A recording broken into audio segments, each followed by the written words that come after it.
Meu amigo, minha amiga concurseira, seja muito bem-vindo. Esse é o canal Direito para Concursos. Eu sou o Daniel Lopes e você é muito bem-vindo aqui. Então já se inscreve no nosso canal e também já deixa o joinha aqui no nosso vídeo. E a gente vai fazer aqui uma análise rápida aqui com relação à prova e posteriormente eu vou falar com vocês aí a respeito de algumas questões que geraram dúvidas ali para algumas pessoas que falaram comigo ali no Instagram. Então eu vou priorizar ali as pessoas que falaram para mim ali que tiveram dúvidas com relação a algumas questões, a gente vai analisar cada uma delas, tá? Primeiramente eu vou dizer para você que eu realizei a prova, tá? Então eu já fiz aqui o gabarito extraoficial e já coloquei no Instagram, também vou disponibilizar aqui na descrição desse vídeo e você vai ali poder verificar, então saiba que eu utilizei como parâmetro a prova de tipo 1, então eu também vou disponibilizar a prova de tipo 1 para você poder ir conferindo aí o gabarito junto com essa prova e você poder fazer aí as adaptações necessárias para a sua prova, tá? Então, primeiramente, o que eu vou falar para você aí? O que eu entendi sobre essa prova, né? Quais foram as minhas percepções, tá? Com relação, primeiramente, a direito penal, eu achei uma prova difícil, tá? Muito mais difícil do que o normal. Eles não cobraram penas e tudo mais, como a gente já previa. A gente já previa que eles não iriam cobrar penas, mas eles fizeram ali cobranças, de certa forma, um pouco mais complicadas ali, trouxeram um pouquinho de entendimento um pouquinho mais detalhista, né, com relação ali à falsidade, principalmente. Eles trouxeram ali uma questão também que cobrava uma situação mais doutrinária, que era aquela questão ali de tipo misto alternativo, então muitas pessoas podem ter ficado com dúvida com relação a isso. Ele também trouxe alguns termos ali, por exemplo, de crime material, crime formal, e isso daí às vezes traz dúvida para quem acaba estudando só também a letra da lei. Então por isso eu entendo que a cobrança de direito penal ela foi ali um pouquinho fora do que era esperado, um pouquinho mais difícil. Com certeza aí para as matérias de direito foi a mais difícil, foi direito penal. Então se você teve um bom rendimento aí de direito penal, pode ter certeza que você já está aí com uma boa preparação, uma preparação razoável, não só para esse concurso do TJ São Paulo, mas também caso você for prestar outros concursos aí de técnico de tribunais, de analista de tribunais, pode ter certeza que essa prova aí ela foi muito próximo de cobrança, da mesma forma como esses outros concursos aí que em tese seriam um pouco mais difíceis, eles também cobram mais ou menos nessa profundidade aí que foi direito penal, também processo penal. Eu entendo que a prova de processo penal ela foi um pouquinho mais complicadinha, também não foi super difícil, então se direito penal foi ali uma nota 9, processo penal estaria ali numa nota 8, que eu entendi que também houve ali uma dificuldade ali com relação a algumas questões, principalmente então para mim direito penal e processo penal foram matérias que poderiam derrubar as pessoas. Agora, para o outro lado, eu entendi ali que normas da corregedoria foi uma matéria muito simples, foi muito mais fácil do que a gente já viu em outras provas. A VUNESP ela costuma cobrar aí com detalhes importantes ali com relação às normas e dessa vez ele trouxe ali bem o básico mesmo. Então eram matérias ali, não vou dizer que é uma matéria dada, né, porque você precisa ter estudado, precisa ter se aprofundado ali também no assunto, mas de certa forma era uma matéria que quem estudou não teve dificuldade. Agora, constitucional, uma matéria dada, tá? Para você que começou a estudar aí, não deve ter tido grande dificuldade. Constitucional foi praticamente entregue aí para todo mundo, tá? Pode ser que uma ou outra pessoa tenha ali dificuldade com relação a, por exemplo, naturalização, né? Que ele trouxe ali, normalmente ele traz somente sobre o brasileiro nato, dessa vez ele trouxe sobre naturalização, mas não tinha também grande dificuldade, dava ali por eliminação, dava para ir resolvendo as questões sem muitos problemas. Também direito administrativo, da mesma forma, ele poderia ter complicado, porque é uma matéria que, se você for pegar o estatuto, ele pode pegar ali algumas situações que acabam complicando, mas também o examinador não quis fazer isso, então ele acabou cobrando ali o mais fácil, mais simples de direito administrativo, então aquelas questões ali de sindicância, de processo administrativo, são questões muito manjadas, tá? A maioria das pessoas já entendem ali para que serve a sindicância, para que serve o processo administrativo. Também aquela questão de, olha, houve ali foi retirada ali, né, aquela demissão da pessoa, olha, reintegração. Isso aí também acaba sendo uma questão um pouco manjada já de direito administrativo, então também não teve grande dificuldade. PCD também, pessoa com deficiência, estatuto, também muito tranquilo, sem dificuldade nenhuma também ali. Para quem assistiu as poucas aulas que eu coloquei aí no nosso canal, eu tenho certeza absoluta que você acertou as questões, porque realmente não tinha dificuldade ali. Processo civil, depois de direito penal e processo penal, com certeza processo civil foi a terceira aqui mais difícil, mas também não foi assim nível mais difícil que poderia ter colocado. Eu diria ali um nível 6, 7, tá? Um nível 6, 7 de dificuldade. Pode ter complicado aí um pouquinho também.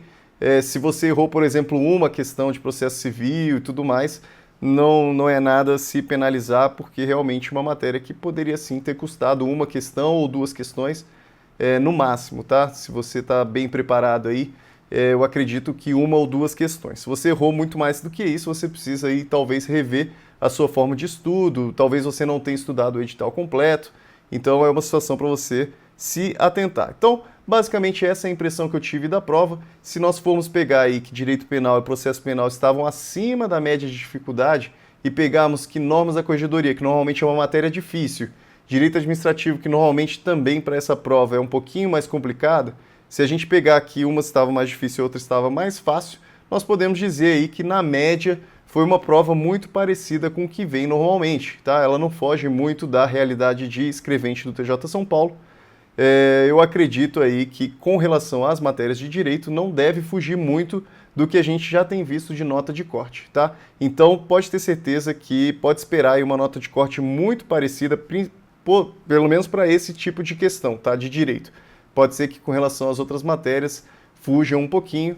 Eu acredito aqui para as matérias de direito, se for aqui se for aí mudar alguma coisa com relação à nota de corte, é no máximo ficar um pontinho aí a menos a nota de corte. Acredito que foi um pouco mais difícil no geral do que as últimas provas, mas também não foi muito mais difícil do que o geral. Eu imaginaria ali então uma queda de no máximo um ponto ali na nota de corte, tá bom?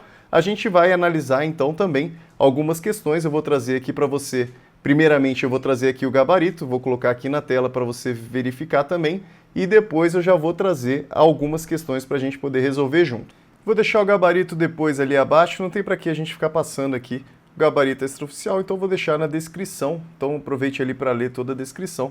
Você vai ver que eu vou deixar ali o gabarito extraoficial, tá? A gente não vai ficar passando aqui questão por questão, não tem para quê. A gente vai falar aqui de algumas questões que principalmente trouxeram algum tipo de dúvida, tá? Então, primeiramente aqui, direito penal, questão 25. Ela diz aqui, então, o proprietário do veículo que indica falsamente outra pessoa como condutora do veículo no momento da infração de trânsito em formulário notificação de multa da autoridade de trânsito em tese pratica o crime de falsidade ideológica. Essa daqui seria, para mim, a alternativa mais correta, tá? Na minha opinião, já que ele está ali inserindo ali uma informação falsa naquele formulário, que é aquela notificação de multa. Para quem já levou multa sabe, vai chegar aquele formulário lá para você poder indicar quem efetivamente cometeu aquela infração, tá? Já que você pode, por exemplo, ser proprietário do veículo, mas você pode emprestar aquele veículo para alguém, então pode não ter sido você que cometeu a infração. Então é possível que você indique nesse formulário uma outra pessoa que efetivamente cometeu aquela infração. No entanto, se você faz isso de uma forma ilegal, você aponta uma pessoa que não cometeu aquela infração, então você está indicando falsamente outra pessoa, na realidade você está cometendo aqui um crime de falsidade ideológica. Então, na minha opinião, cai justamente nessa ideia aqui do inserir, né, então, artigo 299, falsidade ideológica, inserir declaração falsa ou diversa da que devia ser escrita com o fim de alterar a verdade sobre fato juridicamente relevante, que é quem efetivamente deveria levar a multa e deveria ali levar aqueles pontos na carteira. Então, na minha opinião, aqui é o crime de falsidade ideológica e se amolda aqui perfeitamente no artigo 299. Questão 26, aqui na minha opinião também nós temos aí já uma questão um pouco mais complicada, muitas pessoas acabaram ficando em dúvida nessa questão, questão 26, já que ela traz ali um entendimento doutrinário, por isso que eu digo aqui que acabou sendo uma prova um pouco mais difícil realmente em direito penal. Ele diz aqui a respeito do crime de petrechos de falsificação. Muita gente nem sabe o que é, muita gente não sabia o que era petrecho de falsificação, que aqui fala no artigo 294. Vamos lá, artigo 294 diz: fabricar, adquirir, fornecer, possuir ou guardar objeto especialmente destinado à falsificação de qualquer dos papéis referidos no artigo anterior, tá? Então, nada mais é aqui do que você possuir esses objetos, ou então você fabricar esses objetos que servem para falsificar, para criar documentos e papéis falsos. Basicamente é isso, esses são os petrechos de falsificação, são esses objetos aqui para realizar falsificação, seria aqui prévia à falsificação. Aí ele coloca aqui na questão, primeiro, é crime próprio de funcionário público? Não é crime próprio, outras pessoas também podem cometer esse crime. Quando ele fala crime próprio é porque somente uma pessoa ou então um tipo de profissão que pode realizar. Então, por exemplo, um crime de atestado médico falso, só o médico pode realizar aquele crime. Então é um crime próprio. Aqui ele está falando, é um crime próprio de funcionário público. Não é só o funcionário público que pode realizar esse crime de petrecho. Aqui percebam que ele não está, primeiramente, ele não está abaixo daqueles crimes cometidos por funcionário público, e também no artigo 294 não fala nada que só o funcionário público pode exercer, já que qualquer pessoa pode possuir esses objetos de falsificação. Admite a modalidade culposa? Para admitir modalidade culposa ou dolosa, aí também mais um motivo para você ficar em dúvida, já que a gente, quando estuda a letra da lei, a gente não fala nada sobre doloso, sobre culposo, a gente não faz sentido, né? Você estuda isso na parte geral da matéria. Então, quando ele fala aqui, ó, admite modalidade culposa, a gente até falou brevemente, a gente falou que, olha, só admite modalidade culposa quanto o próprio artigo disser que cabe modalidade culposa. Se o artigo não disser nada, só cabe na modalidade dolosa. Aqui, como o artigo não fala nada sobre modalidade culposa, não cabe para esse crime. Crime material. O crime material é aquele que só se consuma com um resultado naturalístico. Então, olha, mais uma situação que causa dúvida, tá? Uma questão doutrinária. Agora, saiba que ele não se consuma somente com um resultado naturalístico. Ele é um crime formal. Ele não depende de um resultado naturalístico para que se consuma. Basta somente que a pessoa ali possua, né? Então que o criminoso possua aqueles objetos para falsificação, que o crime está consumado. Não precisa que a consumação efetivamente ocorra, entende? Se não é necessário que a falsificação efetivamente ocorra, significa que é um crime formal. Ele não depende de nenhum resultado naturalístico, não depende que haja ali uma modificação do exterior. Somente pelo fato ali de possuir, de guardar aqueles objetos, o crime já está consumado. Então também está errado, ele também não é um crime material. Agora, a maioria das pessoas ficaram em dúvida se era um crime instantâneo ou um crime misto alternativo. E muitas pessoas até perguntam, olha, será que essa questão cabe anulação, cabe recurso? Agora, olha, é instantâneo? Aí que a gente vai entrar em uma discussão, já que o crime de petrechos de falsificação, ele pode ser instantâneo, mas ele não necessariamente é instantâneo, tá? Porque o crime aí na sua modalidade de fabricar, adquirir e fornecer, ele é sim instantâneo. De fato, você fabrica ali, você realiza aquilo em um ato, você fabrica, você adquire, você fornece, você simplesmente realiza aquilo de forma instantânea, aquilo ocorre. Não é ali uma sequência de atos, não existe ali uma permanência. No entanto, observem ali as outras modalidades, possuir ou guardar. Com relação a essas modalidades, possuir ou guardar, nós entendemos que o crime de petrechos de falsificação é um crime permanente. Aí que existe uma grande discussão, então. Você pode dizer, olha, é instantâneo nessas modalidades, mas eu não colocaria a alternativa D e eu não entendo que seja aí uma questão para ser anulada, já que eu não posso dizer que é instantâneo, sendo que ele possui modalidades que são permanentes, que é possuir ou guardar. Então, eu entendo a alternativa D como incorreta, e especialmente também porque, por eliminação, a gente poderia chegar na alternativa E, que é do tipo misto alternativo, não há nada de errado nisso. Efetivamente, esse crime ele é de tipo misto alternativo. O que isso quer dizer? Significa que, dentro dessas modalidades, se ele exerce um desses tipos, então por isso que ele diz, olha, é alternativo, então pode ser qualquer um desses tipos. Se ele exerce um desses, ele comete um crime único, tá? Então, se ele possui e fabrica, na realidade ele está cometendo aqui um crime único, que é o crime de petrechos de falsificação. Por isso que é um tipo misto alternativo, tá? Então a alternativa E, para mim, é a correta. Muita gente possivelmente confundiu aqui, entendeu que era instantâneo em razão dessas modalidades aqui, que realmente cria essa possibilidade de crime instantâneo nas primeiras 3 modalidades. Agora, nas últimas 2, é um crime permanente, acaba que torna a alternativa D incorreta. Vamos para a questão 27. Mévio, aprovado em processo seletivo para trabalhar como operador de trator, a fim de cumprir exigência da empresa contratante, apresenta atestado médico, por ele adquirido, em que consta a falsa informação de não uso de medicação controlada, de uso contínuo. Então, ele ali precisa estar se medicando continuamente, mas a empresa ali solicita que ele apresente um atestado médico de que ele não o utiliza de medicação. Só que ele efetivamente utiliza, então ele se aproveita aqui de uma certidão, de um atestado médico falso, ele utiliza esse atestado médico falso para poder obter ali, poder continuar trabalhando ali na empresa dele, poder ser admitido naquela empresa. Então, com relação a essa conduta, ele não produziu esse documento. Então, ele não está falando aqui que o Mévio ele produziu esse atestado. Quem produziu o atestado médico pode ter sido um médico, pode ter sido qualquer outra pessoa, não está falando isso, não está falando nada que ele apresentou informações falsas, não é isso que está falando.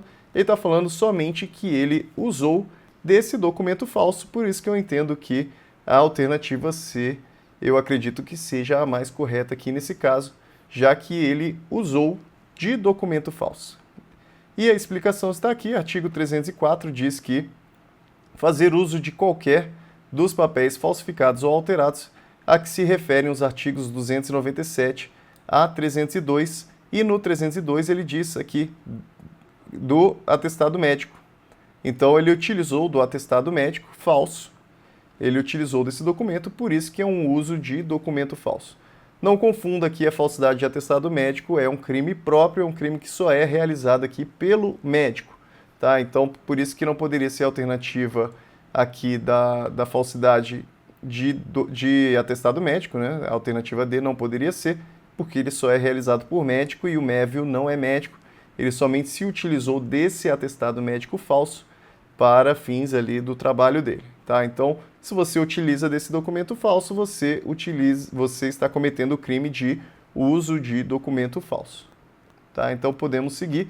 Não confunda, porque não é falsidade ideológica, porque ele não está informando nada, ele não está fazendo inserir nenhuma informação, em nenhum momento está falando que ele deu essas informações para poder inserir. Não, na verdade ele está simplesmente utilizando aquele documento.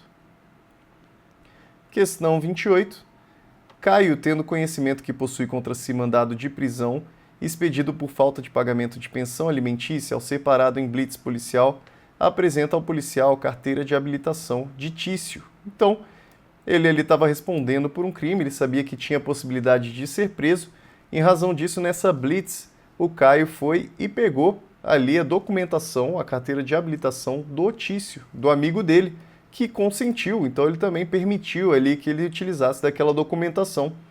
Então, a respeito dessa situação hipotética, vamos lá, primeiro vamos estudar o que eu entendo aqui como mais correto. Ele traz aqui o artigo 307 e o artigo 308, principalmente vamos estudá-los primeiro aqui, né? Então eu entendo que a alternativa B é a correta.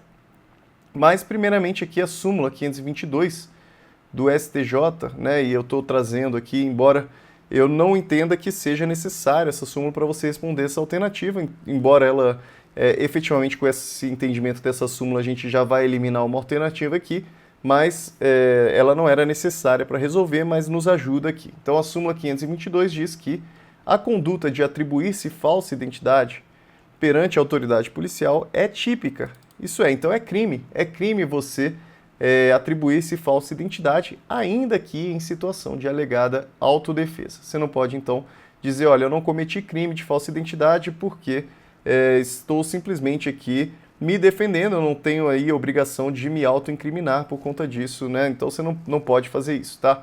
É uma conduta criminosa, sim. E a falsa identidade, o artigo 307, diz que atribuir-se ou atribuir a terceiro falsa identidade para obter vantagem.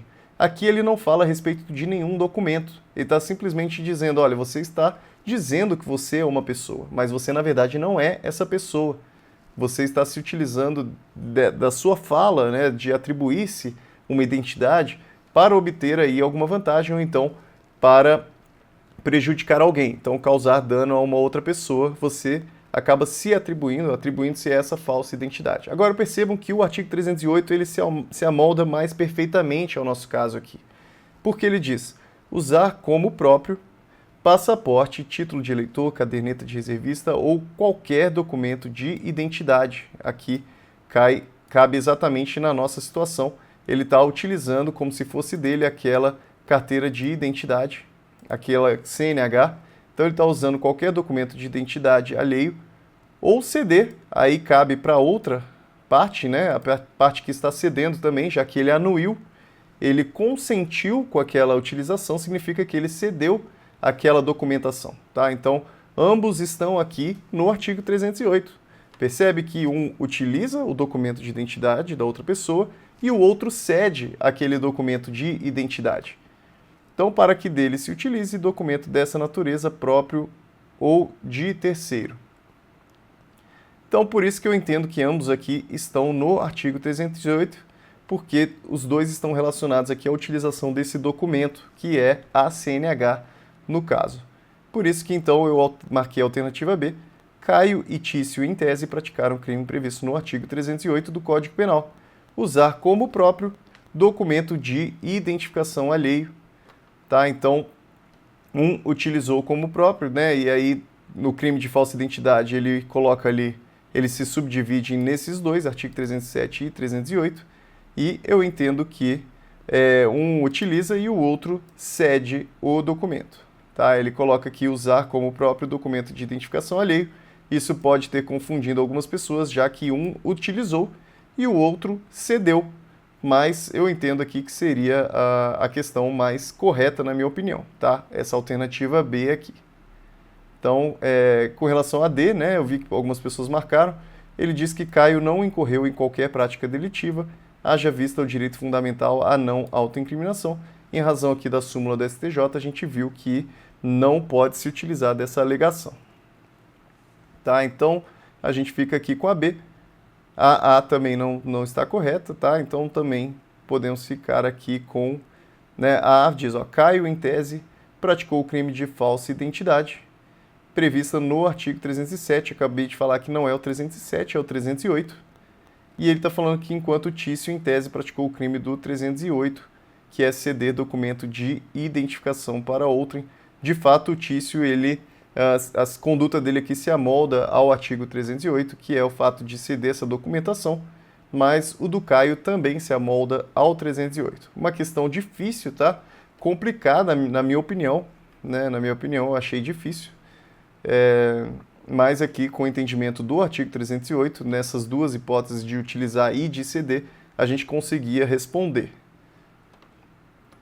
Para quem quiser se utilizar aí de algum tipo de recurso, caso a resposta venha efetivamente a alternativa B, a pessoa ela pode dizer que a conduta que ele diz que é usar como próprio documento de identificação alheio, você pode alegar aí que o Tício ele não utilizou o documento como próprio, né, o próprio documento alheio, né, como o próprio documento de identificação alheio. O Tício, na realidade, ele cedeu, então seria aqui a outra modalidade, que uma é utilizar e a outra é ceder a outrem. Eu não sei aqui se a banca vai aceitar esse tipo de justificativa, mas cabe aqui talvez essa possibilidade de recurso, né? Não, para quem errou a questão, já não tem aqui o que perder, então eu acredito aí que vocês poderiam sim entrar talvez com essa alegação aqui, tá?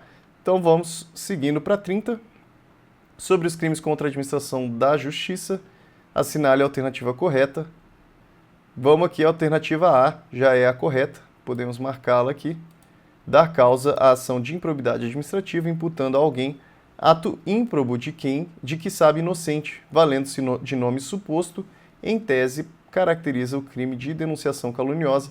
Durante a aula de denunciação caluniosa, a gente falou aqui sobre a possibilidade de cobrar essa situação da improbidade administrativa, então só errou quem não assistiu a nossa aula. Tá? A gente falou especificamente sobre essa situação da improbidade administrativa e com relação a essa situação aqui de nome suposto, ele cai ali em uma causa de aumento, né? Aqui, vou até colocar aqui abaixo. Então ele fala, olha, dar causa à instauração de inquérito policial, procedimento investigatório, processo judicial, processo administrativo disciplinar, inquérito civil, aí, ou ação de improbidade administrativa contra alguém imputando-lhe crime, infração ético-disciplinar ou ato ímprobo de que o sabe inocente. Então é exatamente isso aqui, está dando causa a uma ação de improbidade administrativa imputando ato ímprobo, de que você sabe que é inocente. E essa questão do nome suposto ele traz aqui na causa de aumento, que ele diz que a pena é aumentada se o agente se serve de anonimato ou de nome suposto. Tá? Então, ou de nome suposto, cai aqui nessa situação de causa de aumento. Alternativa B, o crime de exercício arbitrário das próprias razões somente se procede mediante queixa.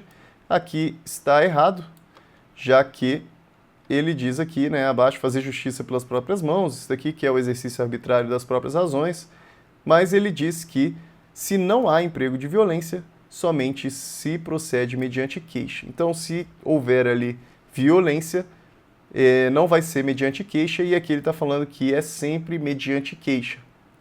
Só é mediante queixa se não tiver violência.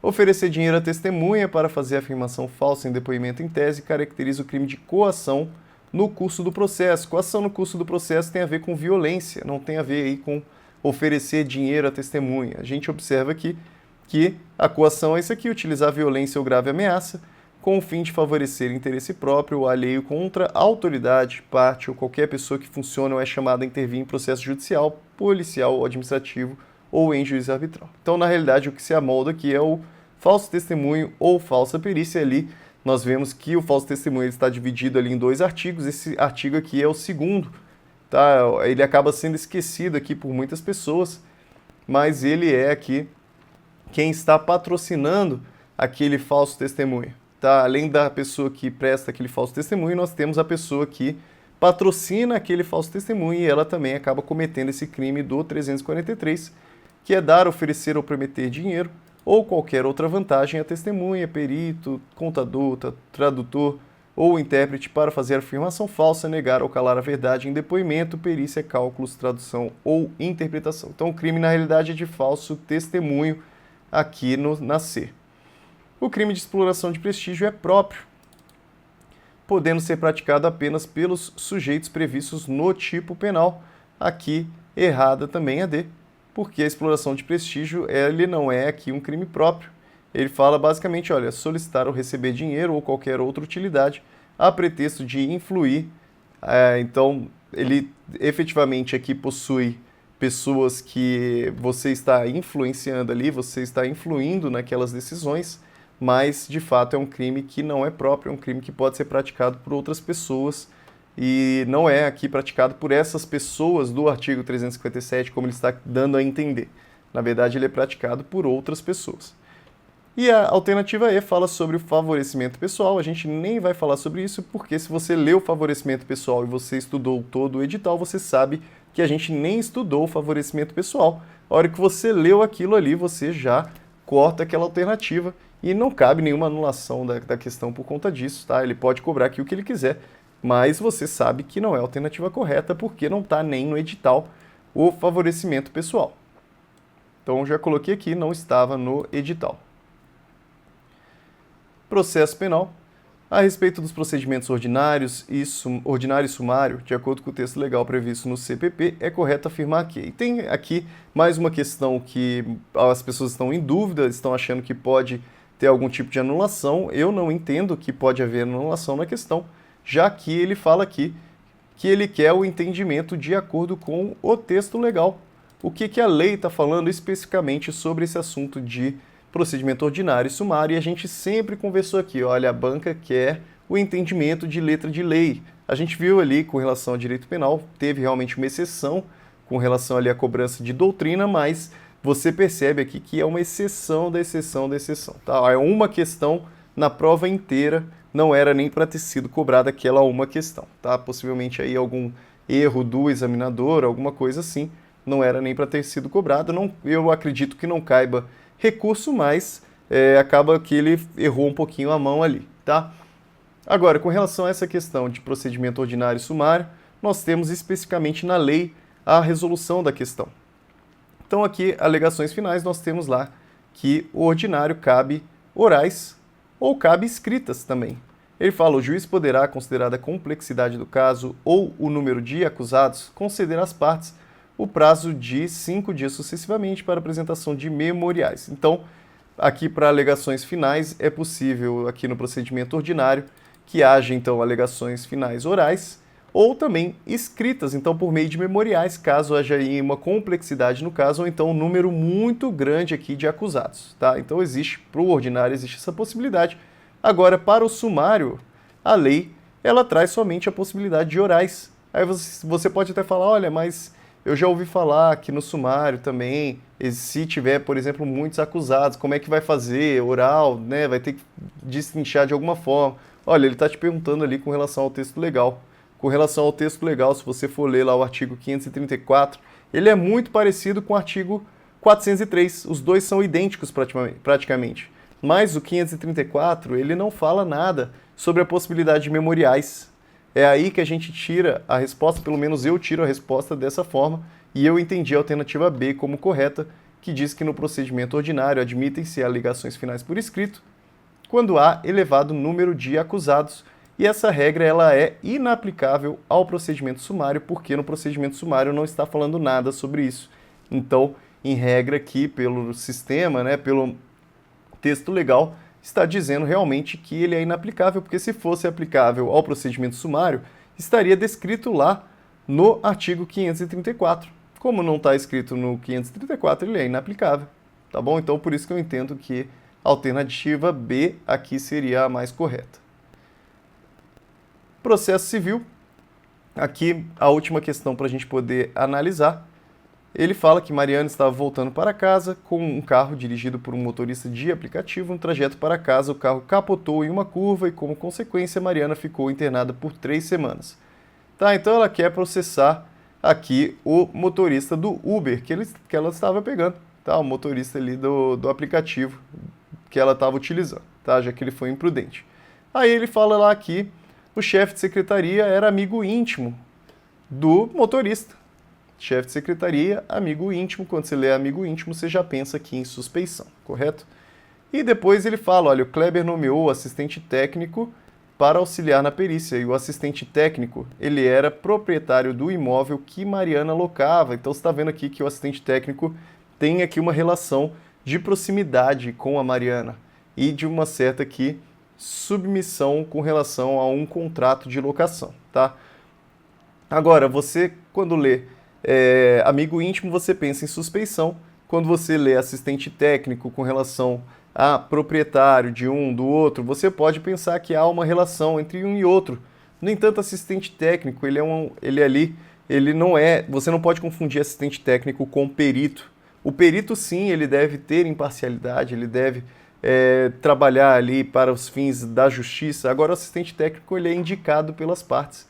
Ele efetivamente está ali para ajudar as partes. Tecnicamente, tudo bem, mas ele não precisa ter aquela imparcialidade do perito. Por isso que eu trago aqui, primeiramente, suspeição, tá? Suspeição do juiz, amigo íntimo. E ele diz que essas questões de suspeição, de juiz, também se aplicam aos auxiliares da justiça e também demais sujeitos imparciais. Ele se aplica realmente a suspeição e impedimento para os sujeitos imparciais. No entanto, o assistente técnico ele é imparcial, tá? E a gente vê entre os auxiliares de justiça, a gente não vê assistente técnico. A gente vê o perito, tá? O perito ele está aqui, tá? Nós vemos aqui chefe de secretaria e vemos o perito também, mas o assistente técnico ele não é um dos auxiliares da justiça, tá? Então ele não está submetido a essa regra aqui dos impedimentos e da suspeição. E também aqui, para ainda corroborar com o nosso entendimento, ele ainda fala, né? O juiz nomeia perito, então o juiz nomeia o perito. E com relação aqui ao assistente técnico, ele fala, ó, incumbe às partes. As partes que indicam o assistente técnico. E abaixo no artigo 466, que aí é para realmente fechar com chave de ouro aqui, ele diz que o perito cumprirá escrupulosamente o encargo que lhe foi cometido, então com relação ao perito, independentemente de termo de compromisso. E parágrafo 1º, os assistentes técnicos são de confiança da parte e não estão sujeitos a impedimento e suspeição. A gente fecha aqui com chave de ouro 466, dizendo que não cabe a suspeição e também não cabe impedimento para o assistente técnico, já que ele é de confiança da parte. Então, por isso aqui a gente pode dizer taxativamente que Mariana poderá alegar que em relação do processo de indenização, o chefe de secretaria é suspeito. Não pode falar aqui que o assistente técnico é suspeito, também não pode falar que ele é impedido. E amigo íntimo, amizade íntima, está relacionada à suspeição e não ao impedimento. A gente vai finalizando por aqui, eu espero que tenha ajudado muito você aí também. Anote sempre essas questões para você nunca mais errar na sua prova, tá? Nós trouxemos aqui as questões que foram consideradas mais difíceis por alguns de vocês. Eu espero então que tenha ajudado muito na sua aí, revisão, realmente para você tirar as dúvidas com relação ao gabarito, tirar um pouquinho da ansiedade da espera e do gabarito, tá? Então, muito obrigado, não esquece de se inscrever, de curtir o nosso vídeo e também compartilhar para os seus amigos também saberem aí, terem conhecimento desse gabarito extraoficial que a gente colocou aqui, tá? Muito obrigado, um grande abraço para você e até a próxima.